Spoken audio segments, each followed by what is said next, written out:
किया गया, दोबारा एग्जाम हुआ और आज स्थिति यह है कि दोबारा फिर से शिक्षकों और छात्रों को उतरना पड़ा, जबकि विद्यार्थी लगातार आंदोलन करते रहे। कई छात्र जो है लाठियां खाए, कितने के सिर फूटे, लड़कियों को रोड पर घसीटा गया, वाटर कैनन का प्रयोग किया गया, डंडे से बेरहम तरीके से पीटा गया। इतना ही नहीं, लेकिन बड़े बड़े अधिकारी, बड़े बड़े नेता के कान तक इसकी आवाज नहीं पहुंची। अगर पहुंची भी तो कुछ लोगों ने आग उगलना शुरू कर दिया, किसके प्रति? जो पढ़ाने वाले शिक्षक हैं और जो पढ़ने वाले छात्र हैं उनके प्रति। और आज स्थिति यह है कि दोबारा आपके वो गुरु जिनको आज अपने कोचिंग संस्थान में खड़ा होकर बच्चों को शिक्षा देने की जरूरत थी, पढ़ाने की जरूरत थी, उनको भी रोड पर उतरने की जरूरत पड़ रहा है।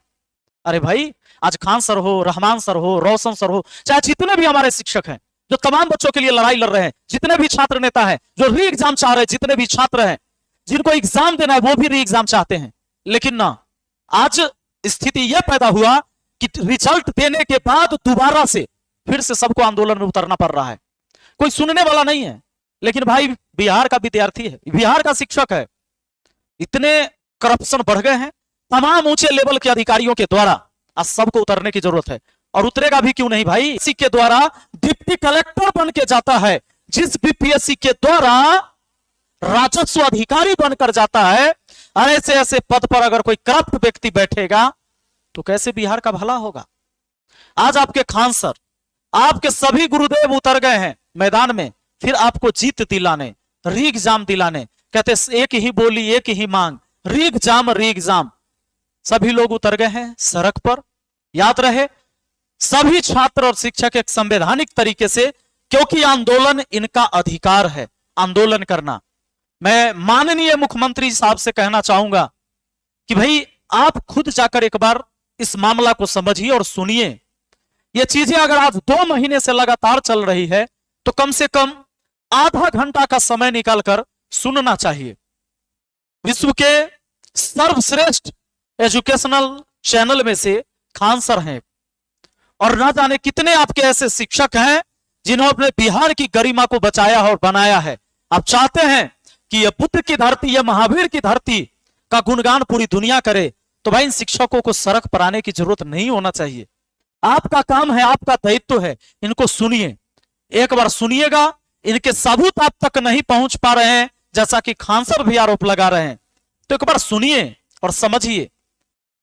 अगर आप नहीं सुनेंगे तो इतनी निंदा होगी जितनी कि आप कल्पना भी नहीं कर सकते हैं।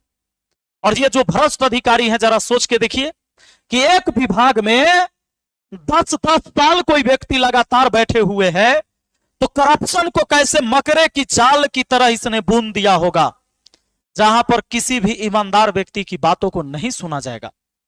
एक डीएम 2.5 साल 3 साल के अंदर ट्रांसफर हो जाता है, लेकिन एक ज्वाइंट सेक्रेटरी बीपीएससी के अंदर 10-10 साल बैठा रहेगा तो कैसे चलेगा? ना जाने उसने कैसे अपने अड्डे को जमा रखा है। इसकी जांच होनी चाहिए। माननीय मुख्यमंत्री साहब, अगर आपको फुर्सत नहीं है तो उप मुख्यमंत्री तो हमारे 2 हैं बिहार में, अरे उनको तो भेजिए। जिसके वजह से विश्व गुरु बनेंगे वह शिक्षक आज सड़क पर खड़ा है एक संवैधानिक तरीके से। बताइए, आज फिर हो सकता है कि वहां लाठियां चार्ज होगी, फिर बच्चे बच्चियों के सिर फोड़े जाएंगे। क्या यही छाप छोड़ेंगे आप पूरे हिंदुस्तान में?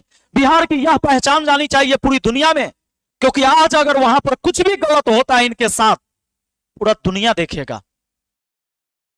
और याद रहे, अगर हमारे किसी भी छात्र और शिक्षक के साथ नाजायज होगा, असंवैधानिक तरीके से होगा, मैं भी उतरूंगा बहुत जल्दी। इसीलिए एक बार सुनिए और सुनने के बाद फैसला लीजिए कि क्या सही है। अरे ये कैसे एग्जाम हुआ? 3 सेट बनाया गया, 1 सेट से एग्जाम हुआ और फिर जो कबाड़ में क्वेश्चन भेजा गया उसी से फिर री एग्जाम हुआ। जांच का विषय नहीं है ये जांच का विषय नहीं है। सुनिए, खुद खान सर को सुनिए, एक बार पता चलेगा। देगा आदमी। तो हम ये सबूत खोज रहे थे, तो हम कहें कहां से चालू किया जाए इसको। तो इसको खोजने के लिए हम जहां से गांधी जी चंपारण सत्याग्रह चालू किए, वहां के ट्रेजरी से खोजते जब गया पहुंचे, तो जहां महात्मा बुद्ध को ज्ञान मिला वहां हमको सबूत मिला, वहां सबूत मिल गया। गया के ट्रेजरी से क्वेश्चने गायब है।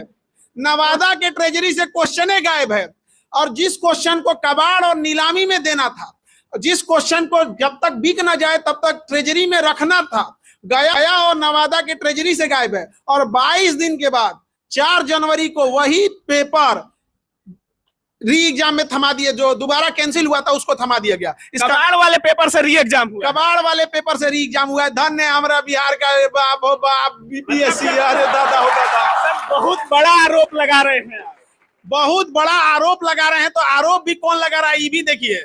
चप्पल घिस गया सबूत खोजते खोजते। अब हाईकोर्ट हम ही लोग के लिए फैसला सुनाएगा। अब साफ हो गया। अब तो ऐसा लगता है कि बस जाना है और री एग्जाम लेके आना है। अरे बाप हो बाप। मैं अपने मित्र खान सर से कहना चाहूंगा कि सर आप अपने बच्चों के साथ जो अन्याय हो रहा है इसको न्याय दिलवा कर मानिए, और लगातार आप लगे हैं, न्याय आपको मिलेगा। और जितने भी शिक्षक साथी हैं, जितने भी हमारे छात्र हैं, जितने भी छात्र नेता हैं, सब लोग एकजुट होकर किसी का टांग नहीं हाथ पकड़कर मजबूती के साथ इस अन्याय के खिलाफ लड़िए।